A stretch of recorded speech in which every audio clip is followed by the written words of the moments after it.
La Commission électorale nationale indépendante CENI a présenté cet après-midi lors d'une cérémonie officielle les résultats provisoires du référendum constitutionnel du 17 novembre dernier.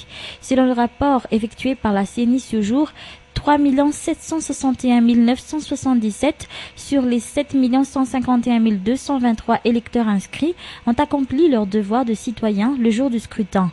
Le taux de participation à cette élection référendaire s'élève à 52,61%.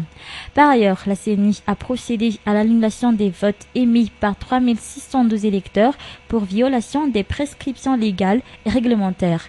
Outre cela, l'on sait également qu'une carence d'opérations électorales a été constatée dans 37 bureaux de vote dont la liste figure en annexe. Le nombre de suffrages exprimés s'élève ainsi à 3 582 554. Sont proclamés comme suit au niveau national les résultats provisoires de la consultation référendaire du 17 novembre 2010 sur la question et qui est dont les détails bureau de vote par bureau de vote sont joints en annexe. Nombre total des inscrits 7 151 223 électeurs. Nombre total des votants, 3 761 977. Nombre des bulletins blancs et nuls, 179 423. Nombre des suffrages exprimés, 3 582 554. Taux de participation, 52,61%. Nombre total des voix obtenues pour la réponse E, 2 657 962, soit 74,19%. Nombre total des voix obtenues par la réponse SI, 924 592, soit 25,81%. Réponse ayant obtenu le grand nombre de voix, réponse E. Le EN ayant obtenu le plus grand nombre de voix remporte ainsi cette élection référendaire si l'on se réfère aux résultats provisoires publiés par la Commission électorale nationale indépendante. Par ailleurs, face aux lacunes qui ont été observées lors de la tenue de cette élection, la CENI s'est dite prête pour toute autre collaboration dans le but d'améliorer l'organisation des prochaines élections. Plusieurs hauts responsables, dont le Premier ministre chef de gouvernement Albert Kamé-Vital, le président du Conseil supérieur de la transition Dolen Rassoulsou, le président du Congrès de la transition Rarne Vanjena Twanj, le président de la Haute Cour constitutionnelle Jean-Michel Radionarvoun et le président du CMDN Drabar Sourant ont honoré de leur présence à cette cérémonie. L'on a également pu remarquer la présence de nombreux représentants des ambassades à Madagascar. La mission de la CENI dans l'accomplissement du référendum constitutionnel en vue de l'avènement de la 4e République touche ainsi à sa fin et l'on attend la proclamation des résultats officiels par la HCC qui aura bientôt lieu si l'on en croit les propos du président de la HCC ce jour.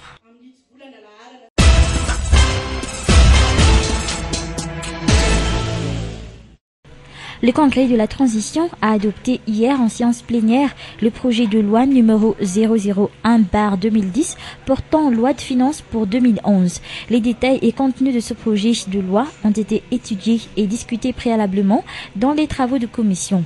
Selon le président du Congrès de la transition Rarne Vanjena Twanj, les membres de ce Parlement ont pu apporter leurs idées et critiques pour améliorer le contenu de ce projet de loi de finances. Des précisions et rectifications ont été faites. Le secteur social et productif, c'est-à-dire les domaines qui touchent la vie de la population malgache, ont été privilégiés dans ce projet de loi. Faut-il savoir que des techniciens du ministère des Finances et du Budget et le ministre lui-même ont contribué à l'éclaircissement de certains points dans ce projet de loi, selon les questions posées par les membres du Congrès. Beaucoup d'efforts ont été faits à l'endroit du secteur social, notamment donc par la détaxation de l'importation des matériels médicaux et qui ne sont plus pénalisés, exemptés carrément de douane, sauf pour la TVA.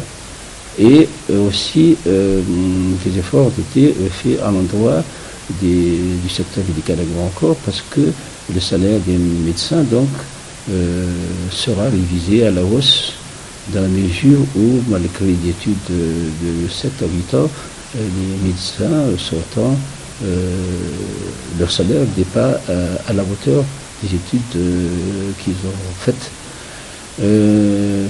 Autre chose également, c'est que en matière d'investissement public, une grosse partie donc a été réservée au secteur social et aussi au secteur productif.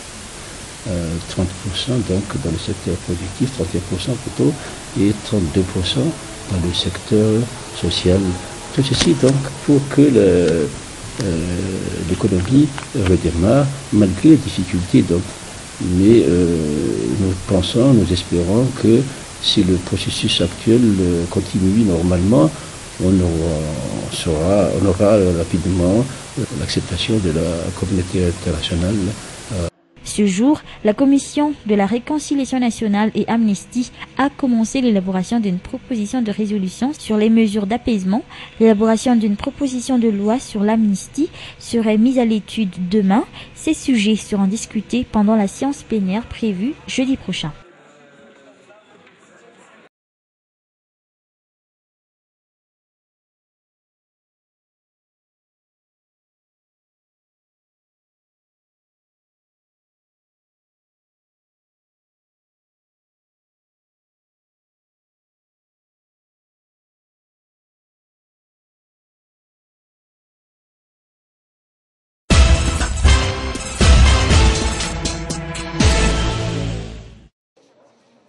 La fille du professeur Handzev a comparu ce jour devant le tribunal d'Anous après avoir été entendue devant le parquet la fin de la semaine dernière.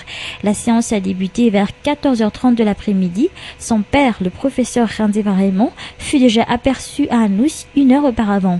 Puis certains partisans des trois mouvances. Rina Handzev n'était pas escortée par des éléments des forces de l'ordre cet après-midi. Selon les dernières informations, Rina Handzev aurait été malade et aurait nécessité une hospitalisation d'urgence. Pourtant, elle semblait bien en forme au tribunal cet après-midi.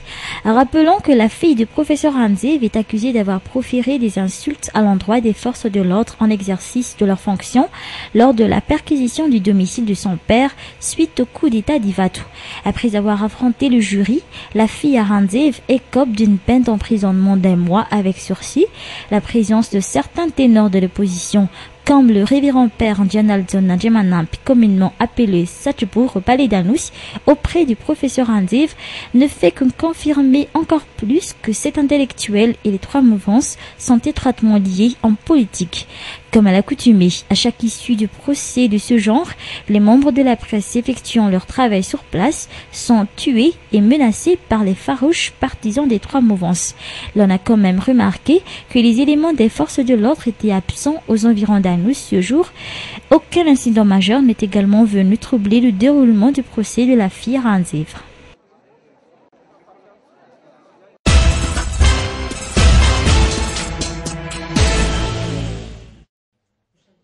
Suite à l'invitation du ministère des Sports, les présidents des fédérations sportives se sont réunis ce jour au Palais des Sports et de la Culture Mamasan en vue de la préparation de 8e édition des Jeux des îles de l'océan Indien qui se tiendront aux îles Seychelles du 5 au 14 août 2011. D'après le ministre Virapin Ramamonsou, l'objectif serait d'obtenir la première place étant donné que Madagascar est la plus grande île de l'océan Indien. Pour ce faire, le ministère travaillera en étroite collaboration avec toutes les fédérations participantes dès le début de l'année et soutiendra ces derniers dans ses efforts. Le problème du comité olympique malgache qui ne fonctionne plus correctement et qui n'a plus un dirigeant depuis un certain moment a été également évoqué lors de cette réunion. Après cette réunion, les membres du comité olympique malgache se sont réunis et ont décidé d'organiser une élection de président du comité olympique malgache le 20 décembre prochain. L'organisation de cette élection sera faite par le président de la fédération du boxe. Rappelons que l'ancien président de la fédération malgache de judo, Mamrakutorville, occupait le poste de président du COM Malagas dernièrement.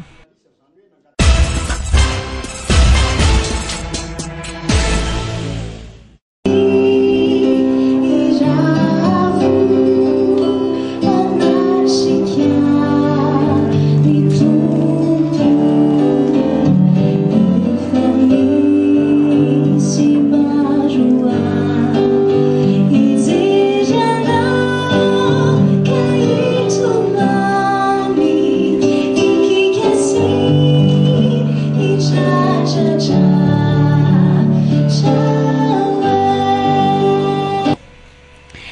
La dépouille mortelle du poète et enseignant-chercheur Élie Radionarson fut transportée au Tchamponkoulanalake depuis cet après-midi pour y être veillée toute la nuit.